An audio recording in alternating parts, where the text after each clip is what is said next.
యోగా సభ్యులందరికీ నా యొక్క హృదయపూర్వక నమస్కారాలు.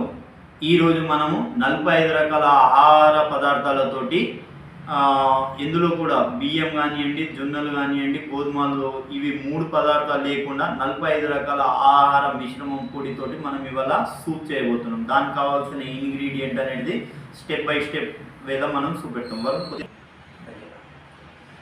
మనకు ఇందులో కావాల్సిన ఇంగ్రీడియంట్స్ మనము వెజిటేబుల్స్ వేసుకోవచ్చు, లేదంటే నాన్ వెజ్ అంటే చికెన్ కానీ, టోఫు కానీ, పన్నీర్ కానీ ఏదైనా వేసుకోవచ్చు. Soup powder 45 ingredient types soup powder. దానికి ఫస్ట్ మనకు కావాల్సింది మనం ఒక బౌల్ తీసుకొని అందులో 1 పర్సన్కి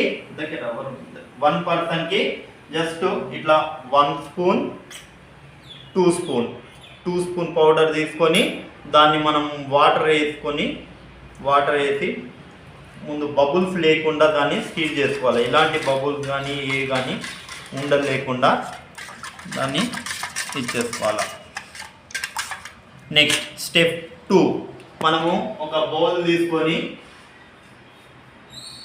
ఈ బౌల్లో వాటర్ని బాయిల్ చేసుకోవాలి.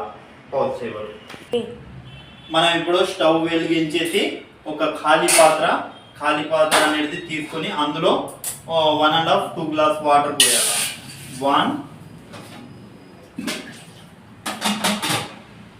2 గ్లాస్ ఆఫ్ వాటర్ అనేది వేసి దాన్ని బాయిల్ రానియాల.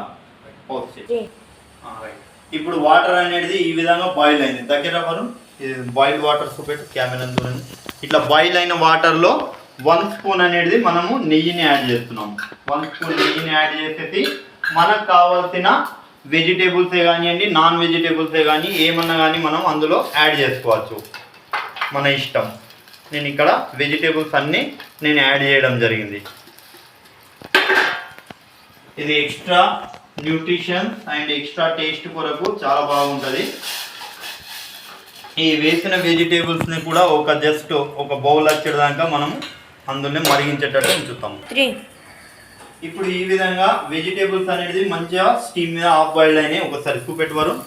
ఈ విధంగా వెజిటేబుల్స్ అయిన తర్వాత ఇందులో టేస్ట్ కొరకు లిటిల్ బిట్ సాల్ట్, కొద్దిగా మనము రాక్ సాల్ట్ యూజ్ చేస్తాం. మనం ఇక్కడ ఇంత లిటిల్ బిట్ సాల్ట్ అనేది యాడ్ చేస్తాం. ఇది ఓన్లీ ఫర్ టేస్ట్.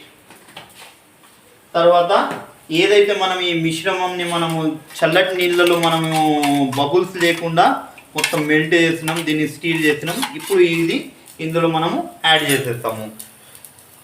యాడ్ చేసి స్పూన్ తోటి కలుపుకుంటూ పోవాలి. ఇది కొద్దిగా లిటిల్ బిట్ ఉంది కాబట్టి ఇందులో వాటర్ తీసుకొని 1 మినిట్ వరకు అట్లా కంటిన్యూ ఈ గిన్నెలో కూడా వాటర్ వేసేసి దీన్ని మొత్తం న్యూట్రిషన్ సూప్ అనేది దీంట్లో వచ్చేటట్టు ఇచ్చేయాలి. ఇందులో ఈ విధంగా థిక్నెస్ అనేది రావడం అనేది జరుగుతుంది. దీన్ని ఒక 5 to 10 మినిట్స్ అనేది స్టీమ్ మీద పెడితే సరిపోతుంది. ఇప్పుడు దీన్ని మనము ఒక 5 to 10 మినిట్స్ అనేది స్టీమ్ మీద పెట్టేస్తాం లో ఫ్లేమ్లో. దాన్ని మంచిగా అన్ని ఫ్లేవర్స్ అనేది అందులో యాడ్ అయ్యే విధంగా మనము స్టీమ్ మీద పెట్టడం జరుగుతుంది. ఒకటి చల్లార్చిన తర్వాత మనము ఎంజాయ్ చేయొచ్చు ఆ సూప్ని. మధ్యలో మనము స్పూన్ తోటి ఈ విధంగా కొద్దిగా లిటిల్ బిట్ కలుపుకుంటూ పోతే ఈ విధంగా థిక్నెస్ అనేది రావడం జరుగుతుంది. మంచిగా స్టవ్ని ఆఫ్ చేసి వేడి సూప్ అనేది మనము బౌల్లో సర్వ్ చేసుకోవాలి. ఈ విధంగా వేడి సూప్ అనేది సర్వ్ చేసుకొని దీన్ని కొద్దిగా చల్లారిన తర్వాత మనము దీన్ని ఎంజాయ్ చేయొచ్చు. స్టాప్ చేయకూడదు.